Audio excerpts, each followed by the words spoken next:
Hey, it's Isaac Shade here with a quick note about today's show. We recorded this episode literally minutes before the news broke about Chris Beard's firing at Texas. So, what we're going to do is drop in my Locked On Now immediate reaction to the firing. You'll hear that, and then it will roll straight into today's actual episode. Enjoy. Breaking news, the University of Texas has fired head coach Chris Beard with cause stemming from his felony domestic violence arrest. I'm Isaac Shade from the Locked On College Basketball podcast. Back on Monday, December 12th, the news broke that Texas head coach Chris Beard had been arrested for, among other things, strangulating his fiancé, Randi Trew. Now, Trew has since publicly retracted that statement. However, it was only a matter of time. The writing was on the wall that Beard would ultimately be fired by Texas in the midst of just his second season in Austin.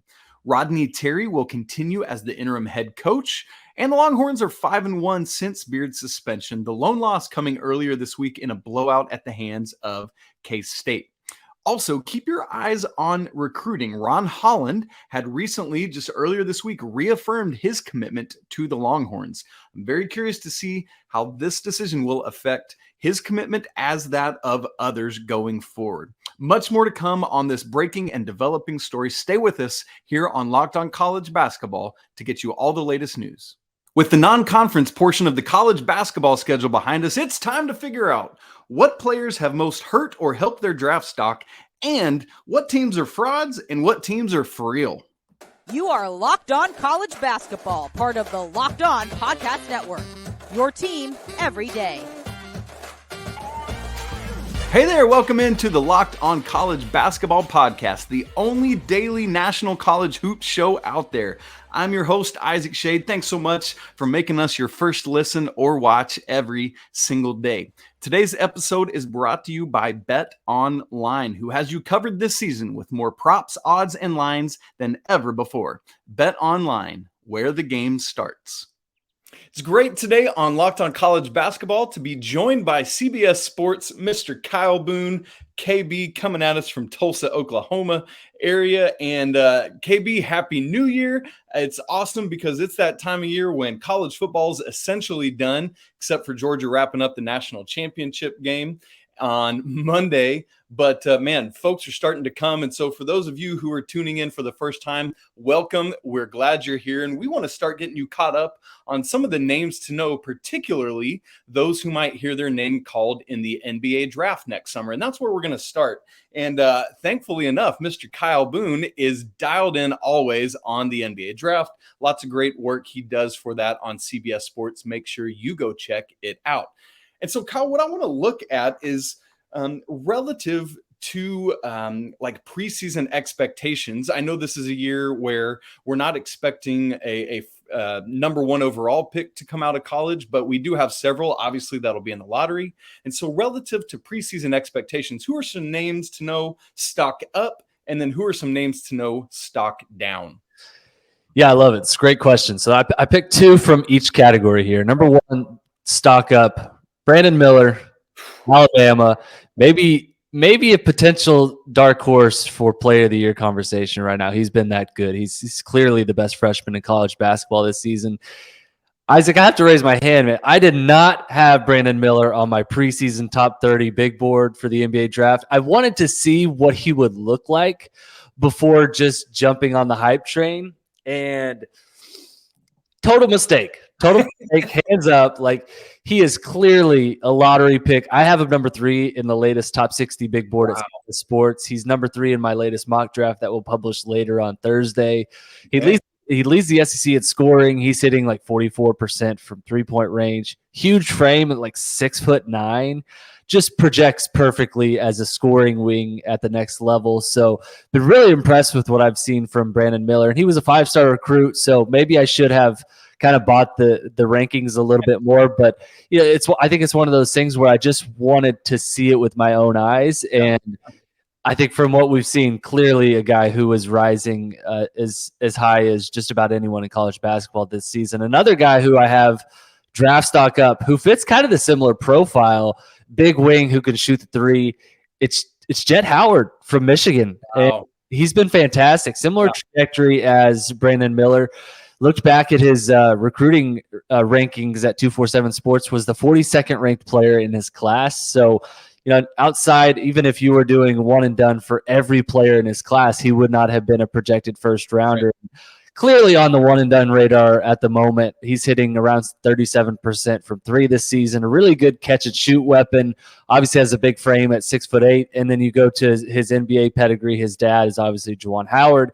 He was a pretty good basketball player in his own right. So there's a lot of guys who are like sons of NBA players who just grow up around the game and just have like a feel and awareness. And Jett seems to have that. He's a real high IQ player. I think could play both ends of the floor. So both of those guys, both wings, I think are on the rise. I'll keep talking here. I feel like I'm going on stands. No, you're good. Two guys I have on stock down. Nick Smith Jr. from Arkansas. This is a really, really tough one. I can't imagine that his stock is actually falling that much. I think he's a clear top 10 player in this class, but the hard truth is that he's only played in 5 games this season. He had a knee injury to start the season, and now he's out indefinitely, hasn't played in a few weeks for Arkansas, dealing with the same knee injury. And so was the number 1 recruit in his class. This is a guy who I think people thought would be a challenger to Scoot Henderson as the number 2 prospect in this class behind Victor Wembanyama. Yeah. That has not been the case so far. When he was healthy, or at least when he was playing a full allotment of minutes, I mean, he had a 3-game stretch with Arkansas where he was averaging like 20 points per game and looked like the killer that we kind of all expected. I think this is for his short-term stock. It's obviously not great. You'd prefer to see guys who are playing on the court, but I think so long as the knee injury isn't like debilitating arthritis or something, he's going to be fine. I still have him as a top 10 prospect in this class. And I'm buying the dip, I think, with Nick Smith Jr., even if he's not playing currently. And then the second one I'll mention as a draft stock down, you could really pick several Duke guys, Tyrese Proctor, or I was going to ask you about these guys. Yeah, or Dereck Whitehead. I went with Dereck Lively, was a consensus 5-star recruit. Coming into the season, he's just not getting it done right now. He's getting minutes at Duke, but doing very, very little with it. He's 7'1". I think he's kind of a modern NBA center, and I think he can be an NBA starter. I really still believe in the talent. He's a really good shot blocker, but I think right now he's curiously unproductive and not impactful, and that was just not something I don't think anyone saw coming into the season. He was their number 1 recruit in their signing class, and he's like maybe their 3rd or 4th best freshman this season. So that's a testament, I think, to Kyle Filipowski and how good he's been. But I think it's also a product of just like Lively has kind of just been another dude so far. Yeah, absolutely. Great stuff there, Kyle. Thank you for all that. 2 up and 2 down. I want to go back and talk about a couple of those with Mr. Miller there at Alabama. I've heard and seen I feel like I see it myself, some Jabari Smith shades. Is that in any way a fair comparison for people who are trying to just kind of see maybe some of that similar trajectory to last season? Somewhat. I can see that comp being made. Just because I think Jabari Smith, was just like a killer knockdown shooter. He was just a perfect, pass him the ball, get him the ball anywhere. And so long as he's not creating, he's going to knock down the shot. I definitely feel that way with Brandon Miller. To me, I think Miller is slightly more intriguing in terms of his creation ability because he's not – Jabari Smith is a great prospect. Defensively, he's fantastic, but Miller has a little bit more shake to his game. I think he does a little bit more creating for himself and for others. And so that aspect of it is a little bit different if you're comparing games. And that's why I'm excited for Brandon Miller, because I think he's not just a guy who you have to run sets for. He's a guy who can really fit into your system as a role player, and long wings who can play both ends like Brandon Miller does, I think fits into a number of different situations and will be successful kind of regardless. And that's part of why we saw last year with Auburn struggling so much. Their 2 first-round draft picks aren't playmakers. It was relying on the inconsistent backcourt who had to make plays down the stretch, and that was part of why, frankly, they fell apart in the end. As for the Duke kind of, we've got this group of 4 with Whitehead, Lively, Filipowski, and Tyrese Proctor, who I believe in your last mock draft, you had all 4 as first-round draft picks. When things refresh with your new crop coming out, what would have been yesterday as folks are listening to this, will you have all 4 of them still in the first round? And how big a leap has Kyle Filipowski made? Yeah, I have Filipowski actually just a little bit higher than where he was. He's still going to be in that like 10 to 14 range. And I can't imagine he will rise too much, but he has definitely solidified his standing, if nothing else, as like a guy who is clearly should be considered in the lottery. I have not completely overreacted to Dereck Whitehead and Dereck Lively thus far being, let's be frank here. I like massive disappointments based off preseason expectations. I still think they will be first round picks, even if they continue on the same trajectory. It's one of those things where you would like to see the production, but like go look at not Amari Bailey, who was UCLA's freshman last year. It's Peyton Watson from last season. And it's like he has a 5-star pedigree. People have high expectations for him, and he's basically like not in the rotation. And still yet he goes and gets picked late in the first round. And I think both Lively and Dereck Whitehead are clearly better prospects than someone who fits in that category. And now you could probably argue like Watson probably did not deserve to be selected in that range, but like it's just an example of, even if you're not performing up to expectations as a freshman, you're still a freshman. You're still like 18, 19 years old. You still have 5-star pedigree. There's a reason that you've been scouted, you've been evaluated for several years on the NBA draft radar. And so, like with Whitehead, like there's not any major injury that's causing him to not quite perform up to expectation. And I will say, like, he had a really good into the 2022 calendar year, like 2 solid performances. They were both like separated by 3 weeks, and that was in part because of injury. So something to monitor, but I think something may be clicking there with him. And so this may be a moot point. Like he may be on the up and up and on the ascent again, to where we're talking about Dereck White as a clear top 14 guy. Okay. Lively is the one that I think is a little bit more curious. I have him in my latest mock draft in like the early 20s, and I still feel like that may be overreacting too much to just how unimpactful he's been. So to me, he's a guy who I think is pretty locked in as like a 10 to 20 range, and something to monitor. Like it wouldn't surprise me at all if the light clicks on for him as well, and he starts to make an impact in the second half of the season. As for Proctor, he's not in my latest top 30. He's still top 50 in my big board. Would like to see a little bit more from him. It feels like it could be a situation where he goes 2 and through, like maybe needs another year, but like the size, the passing, the frame, like everything about Tyrese Proctor. There's a lot to like about him as a prospect, but at this point, like the production just isn't there. So we'll see. He's kind of a one I'm actively monitoring. Very excited about him, but not sure it'll be for 2023. Interesting. If you had to make a call right now, yes or no, will we see Nick Smith Jr. suit up for Arkansas again this season? Oh man. So if I say no, then Arkansas fans are going to get a hold of this and say, "Oh, so I'll say yes as just a hopeful yes, because like the dude is clearly talented. He can clearly play, and coming off the injury, like he just immediately asserted himself as an alpha for Arkansas. And this is a team that like is clearly loaded. Like they have Ricky Council, who's been like one of the best transfers in college basketball. Right. Anthony Black, who's a 5-star guy who I think could be a lottery pick as well.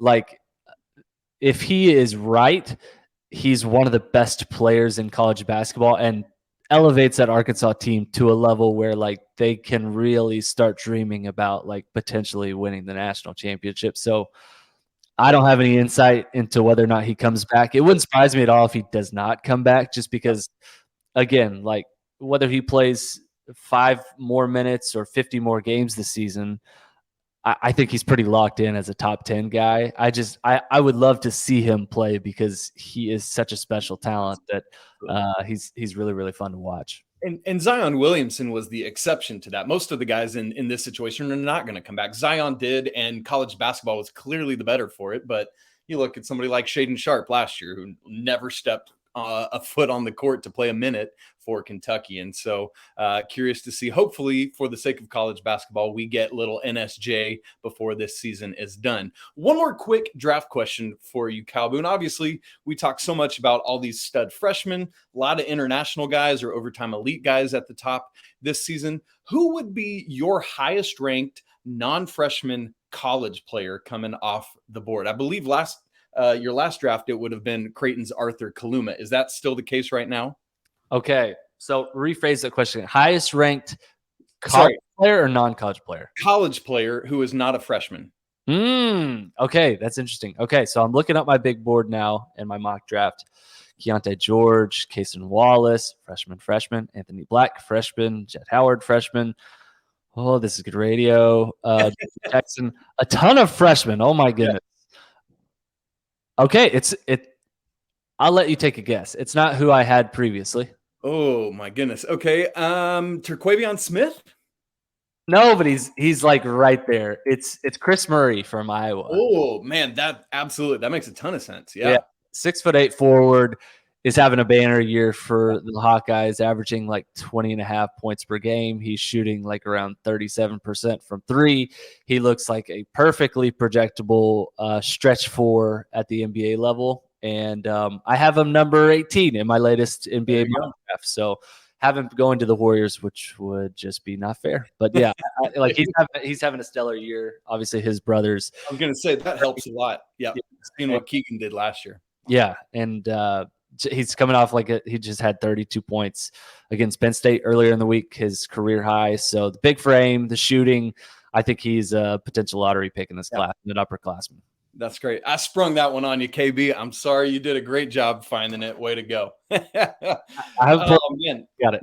We've had, as always, several teams in the non-conference portion of the schedule that have put together a solid, if unspectacular, resume. We want to look at who are the frauds out of that group and who are the for reals out of that group, like that old milkshake you get at QT. Love it. We're going to get there in just a second. But first, this episode is brought to you by Built Bar. You're looking for a delicious treat, but you don't want all the fat and calories, just like me trying to get in some New Year's shape, then you got to try a Built Bar. We are just through the holidays. I know there's a bunch of you out there trying to do the same thing, and so you got to get you a Built Bar where healthy is actually tasty. Seriously, it's really good for you, and what makes it so good? Well, it's made with 100% real chocolate and comes in unbelievable flavors like churro. Give me some of that churro action and peanut butter brownie. I'm not sure how they do it at Built, but it always tastes great. Plus, only 130 calories, 4 grams of sugar, and yet 17 grams of protein. And here's the good news. You don't just have to order online now. Built Bars are at Walmart, which is like 2 miles that way, or Sam's Club. So folks, head out to your nearest Family Walton store, do the Arkansas Razorbacks the solid, and get you a Built Bar there. Any of these. So if you're close to a Sam's Club, go do it right now, or you can still order online at built.com. All right, KB, getting back into it, folks. We're joined by CBS Sports Kyle Boone today. We've been talking about some NBA draft content, great stuff there. And then next, we want to look at every season. We've got teams that pile up a sometimes gaudy resume, or at least gaudy win-loss record, I should say, in the non-conference portion of the schedule. Sometimes it's legit, sometimes it falls apart. So we want to look at a few teams who are frauds and a few teams who are for reals. And so, KB, I'll start with you. Who do you have, maybe just one team in particular that you think is actually a fraud? Yeah, I've got two here. I'm going above because I couldn't narrow it down to just one. That's great. The first one is, it pains me to say, it's Purdue. And Purdue's number one in the AP poll. They're 13-1 on the season. Not a killer non-conference schedule. I think honestly, they're just closer to like the number 15 team in the country than they are to the number 1 team in the country. And that's not a knock on them. It's a credit to what they've done. They've definitely surprised and overachieved, especially compared to preseason expectations. This is a Purdue team that was unranked coming into the season. Way better than anyone expected. Zach Edey has been a huge part of that, obviously. I think he's right now probably the front runner to win National Player of the Year. Matt Painter continues to paint just a work of art with the Boilermakers. Nice. Thank you very much. And so I'm not clearly in on them as the number one team in the country. I don't think they're a fraud, but that's my kind of caveat. I think they're probably closer to like a really good borderline top 10 team than like the number one team in the country. And it wouldn't surprise me if they started to stumble just a little bit, especially with the start of the Big Ten conference schedule looking pretty rough. They've already taken a loss. So that'll be tough. The second one that I would mention here is as a quote unquote fraud. Again, I think both of these teams are going to be NCAA tournament teams. So fraud, you take kind of a loose definition of this. Sure. But to me, it's Texas. I think they have an elite offense. Defensively, I think there's starting to be some questions about that team. They just gave up 116 points at home to Kansas State in a loss, and Jared Burson, who does a great job as a kind of a college basketball personality on Twitter, he said that Kansas State's 116 points that they scored against Texas are the most ever scored in a regulation road win over an AP top 10 team. So I think they're leaking oil on the defensive side of the ball, and Texas, I think offensively they're going to be good. They're going to win a lot of games, but I'm curious to see if this is a pattern where they're starting to fall apart a little bit defensively. So those are the two kind of frauds that I have highlighted. Do you have anything to add on those, or do you have? Yeah, no, I'm right with you. And especially given all the Chris Beard stuff with Texas, it's like, I just, with him not patrolling the sideline, I mean, take away everything with the morals of what's going on. And that's not the conversation we're having right now. But if he's not the head coach of this team, I don't know. And I have sat here for the past 48 hours or so trying to figure out how on 116 points, like what on earth? It's wild. For me, I have a couple that I'd like to point out.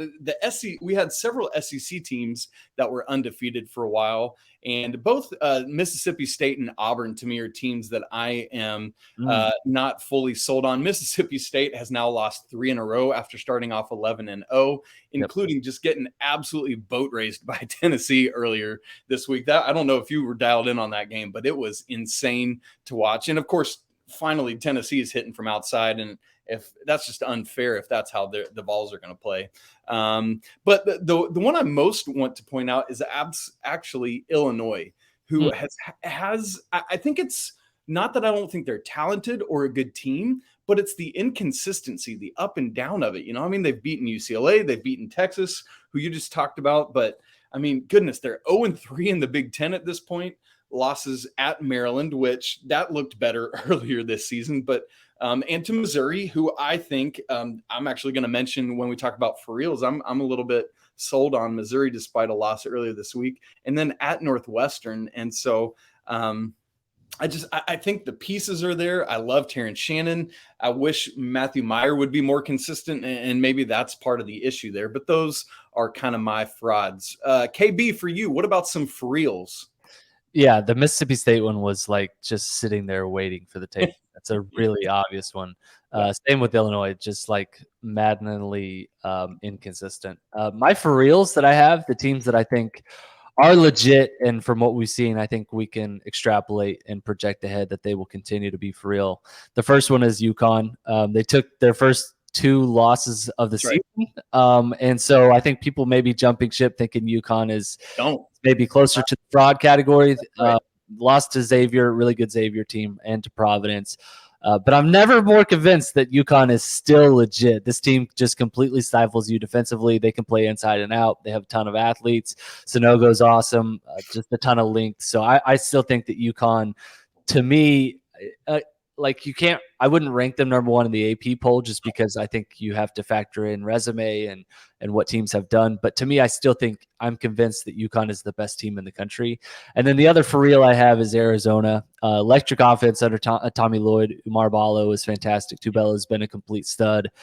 They've won 7 in a row. One of those was over a really good Tennessee team that you mentioned. I think has the best defense in the country. And Arizona's offense just like cannot be stopped. So those two teams I think are for real. Would not surprise me if they're like top 2 NCAA tournament seeds come March, and they look like legit contenders. Yeah, absolutely. Arizona was going to be one of mine, so I'll jump to my second team, which I feel like it's like, well, duh, but it's the Kansas Jayhawks. And here's the reason why. I know it's the defending national champions, but that's part of it. They lost so much off of last year's team. And coming into the season on paper, I look at the roster, Kyle Boone, and I'm like, I just don't see. I mean, I trust Bill Self, and so they're going to contend top of the Big 12, but I didn't see what they're doing right now. Currently 13-1. Lone loss is a neutral to Tennessee. We keep bringing them up. Believe in the Vols.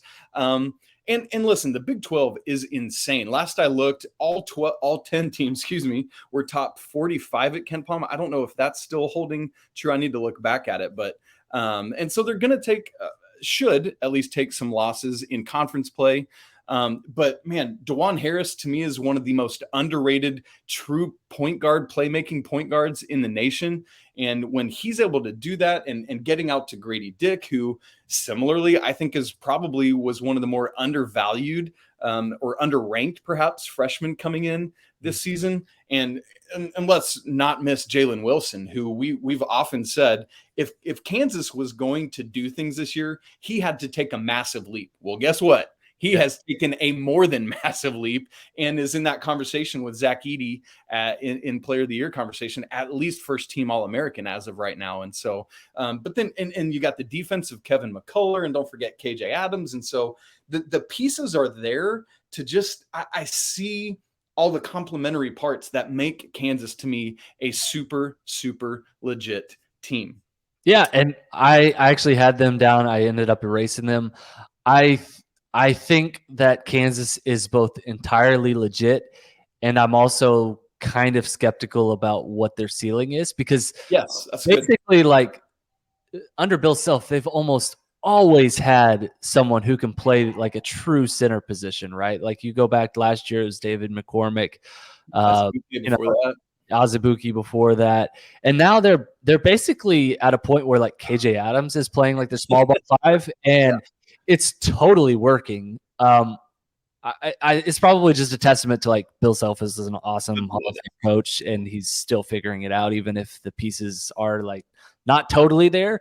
I'm curious if like they end up facing a team that has like a true center, like Creighton and Ryan Kalkbrenner. Like, what happens if they face someone like that who has the size to beat them on the interior? Like, I don't know, UConn and Sonogo. So there's so many of those teams and players this season. There is. So I think there's some matchups for them that could be problematic. That being said, like they're a top 5 team in college basketball. They've been totally legit. I absolutely agree with you. They are a for real team. Yeah. Love that. All right. Last point on the kind of for reals and frauds. We have, as of this recording, 9 Division I teams left that have only one loss. We know after New Mexico lost the other night, we're out of undefeateds. And what I want to ask Kyle Boone is, of these 9 teams, who do you think is the most likely to enter their conference tournament with 3 or fewer losses? So no more than 2 more losses this season. So those 9 teams are Houston, Kansas, Arizona, Purdue, TCU, K-State, Florida Atlantic, New Mexico, and the Charleston Cougars. So the obvious one is Houston. Houston is legit. I think there is a strong case, although I would probably lean UConn, that Houston is actually maybe the best team in the country right now. They play defense. They completely get after you. They can play inside and out. They have Marcus Sasser. They have Jamal Shedd. I mean, they have so many different weapons. Jarris Walker is like one of the most underrated freshmen. Yeah. And so I think Houston is the obvious, like if they end up not losing again until Selection Sunday, that would not surprise me. In fact, if you go to their KenPom page right now, they're projected to win every game. Yeah. And so that wouldn't surprise me. That the American overall is maybe not comparable to the Big 12 and some of the other programs that would be under consideration here. The other team, though, that I think could potentially fit this criteria is the team that we just mentioned. It's Kansas. And this is a team that has completely dominated the Big Self, under Bill Self. They have one loss on the season. They're 13-1. They just beat Texas Tech on the road. They survived a scare from Oklahoma State.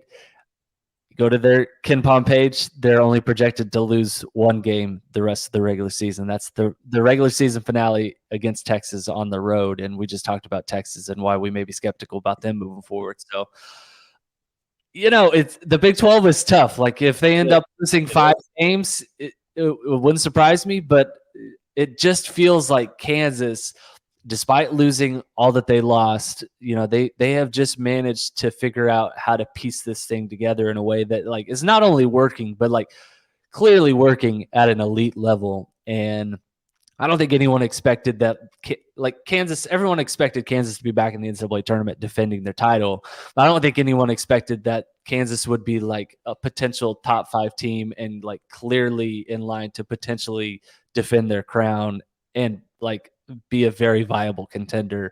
But so far, that's like exactly what they are. And I think this team's only going to get better as the season goes on. Grady Dick, I think, is going to continue in his role as a true freshman. And like he looks legit and like one of the best freshmen in college basketball. So those would be my 2 picks there, Kansas and Houston, a Big 12 team and a future Big 12 team. Yeah, which, man, if Houston was already in the Big 12 this season, it's just ridiculous.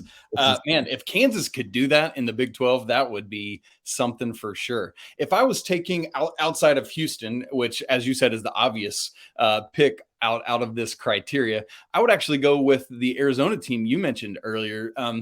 Honestly, the Pac-12 outside of Arizona and UCLA is rough in a bad way, and kind of similar to what you just said about Kansas. On Arizona's KenPom page, their only projected loss the rest of the way is this regular season finale at UCLA. And so assuming that Arizona can take care of business against all these other teams, even if they lost both of their regular season games to UCLA, they would still only have 3 losses and enter the Pac-12 tournament in that way. So I would look at the Wildcats, and for all the reasons you mentioned earlier, if I was taking a non-power conference team, I'm going with Charleston. They're 88th KenPom. Currently, Kyle Boone, I didn't realize this until I was kind of researching for this conversation, have the longest active winning streak in all of Division I right now. Charleston does. Pretty interesting stuff right there. 14 straight wins for Pat Kelsey's team. And similar to what we've said about these other teams, they're favored in every CAA game except for at UNC Wilmington next Wednesday. And so I know like they're ranked in the AP poll right now. They're not as great in the computer metrics and stuff like that. But I think as they're in CAA play, I've seen them play at least 2 full games this season. And man, they are a tough-nosed team that I think can handle the gauntlet of the regular season. Love it. That's definitely a good mid-major to keep an eye on. That is a team that has completely come alive. They lost to North Carolina, obviously, in the second game of the season, and have not lost since. They're completely on a roll right now. Yeah, absolutely. And even that was a tough, close game there in Chapel Hill. So, Kyle Boone, final thing we want to look at today is moving ahead to the weekend. Man, we're at that part of the season where every Saturday has just a ridiculously fun slate of college basketball games, some on Sundays as well. And so we're running long on time. And so let's not take a big bicycle ride all around the nation, but let's hit a few games that we each think might have some upset potential. Obviously, the Big 12 slate each weekend is nuts. Some other games to highlight, and then I'd love to hear your upset alerts. Creighton at UConn. I know Creighton had that losing streak after a hot start, but man, could be interesting. Just make sure you're tuned into that one, noon on Saturday on Fox. Kentucky at Alabama. Listen, Kentucky has not been Kentucky this season. They did just hold off a furious LSU comeback earlier this week. I love this Alabama team. They're back to playing that defense of a couple of years ago. Wisconsin and Illinois. I know I mentioned Illinois earlier as like this up and down team, but 0-3 in the Big Ten. But this game is at home. If they can figure it out, like it's like when they put it together, could be interesting. Another one that I'm curious about, not for the game itself, is Tennessee at South Carolina. I really want to see how Gigi Jackson plays against Tennessee's defense. That will be interesting. 3:30 Eastern on SEC Network on Saturday. And the final one I want to point out is Xavier at Villanova, 4:30 Saturday on FS1. As Cam Whitmore is back in the game, Villanova is starting to look a little more like itself, not fully what they've been doing the past decade or so, but can they hold serve at home against X on Saturday? Kyle, as you look at those games and others, what are your thoughts? I'm going to add one here. It's Kansas State at Baylor on Saturday. Yes, good one. Jerome Tang, new head coach at Back Kansas home. State, who was obviously his mentor is Scott Drew, longtime Scott Drew disciple, and Kansas State's like quietly one of the best stories in college basketball this season. They're 13-0 or 13-1, excuse me. They're 2-0 in league play. They just beat Texas. Obviously on Tuesday scored 116 points, and I think this game could be legitimately close. Baylor's maybe not as good as we thought, and Kansas State is a lot better than we thought. So that's one to watch. Obviously, all the Big 12 games I think will be entertaining. Kentucky, Bama, to me, of the ones that you highlighted, to me is the most interesting one because it's Kentucky at Alabama. Kentucky is just a total mess on offense right now, and yet they still seem to be like kind of just scraping along. And I think the solution looks like it's going to be just like, give us more Case and Wallace. Like, just give us all of the Case and Wallace, and maybe he serves as kind of the way that they can get this thing back on track.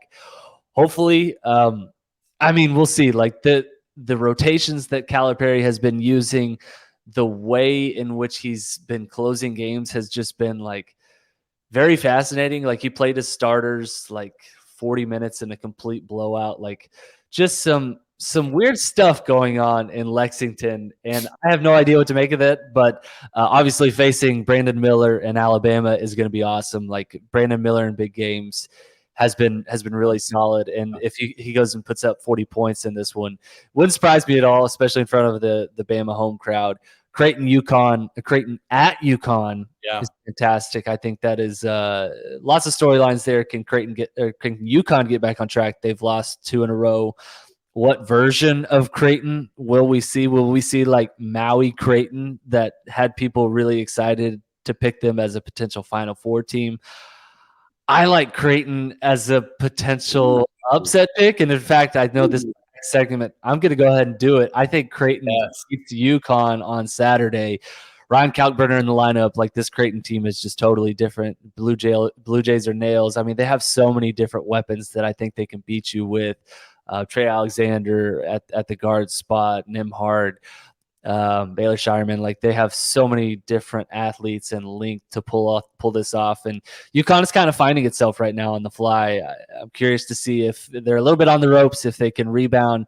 Obviously, I think they're going to be favored at home against Creighton, but I think that if I'm going to pick an upset that maybe people are not quite in on, I think it's Creighton over UConn on Saturday. I love that. Well, you mentioned my upset pick already. I was going to take K-State at Baylor. I almost took Baylor on my fraud list just because, listen, I love this team. I love the 3-guard lineup with those guys, but just I think without Jonathan Chama-Chachua and some of those other front court guys like Flo Thamba, just he's a great guy, he's not it, unfortunately. And what a cool story to have Keontae Johnson. Everyone hopefully knows about the medical history and everything at Florida. Just so neat to see what he's doing at K-State for Jerome Tang, and the storyline of him coming back to Waco, Jerome Tang. Just lots of fun there. But Baylor 0-2 in the Big 12. I am saying they are going to come out of the weekend 0-3. Write it up. Kyle. I love it. Gigi Jackson. Yep. Over under 15 points against Tennessee on Saturday. Oh, I'm going to take the over. Tennessee's defense is fantastic. Gigi Jackson is just like on a different level at the moment. Like he just won Freshman of the Week honors with us at CBS and USBWA. He had 24 points. Believe it was like either New Year's Eve or the day before New Year's Eve against Eastern Michigan and Imani Bates. That was a fun game. Yeah. And so yeah, like I think he gets it done. He's a guy who isn't just like a true center and is posting up in the paint. Like this guy who's like hitting threes and getting the line. So yeah, I would take the over. If he scores like 23 points and has 7 boards, like that's definitely in his wheelhouse. I think that could be done. Love it. Great stuff. A great weekend of college basketball ahead. All sorts of fun names and games to know. Kyle Boone, thank you as always for joining us. Have a great weekend. Enjoy all these games. Thanks so much to Kyle Boone for joining us on today's show. Please don't forget to subscribe to the show, smash the like button, and leave comments on your thoughts on this weekend's slate of games, who you think is for real or frauds, and what draft picks you are thinking are going up the draft boards or coming down. For your next listen, make sure to check out the Locked On Sports Today podcast. Biggest stories of the day, plus instant reactions, big game recaps, and the take of the day. Locked On Sports Today, available on Odyssey, YouTube, and anywhere else you get podcasts. Hope you have a great weekend. Enjoy all the college basketball. Andy Patton and I will be back with you on Monday. But until then, peace.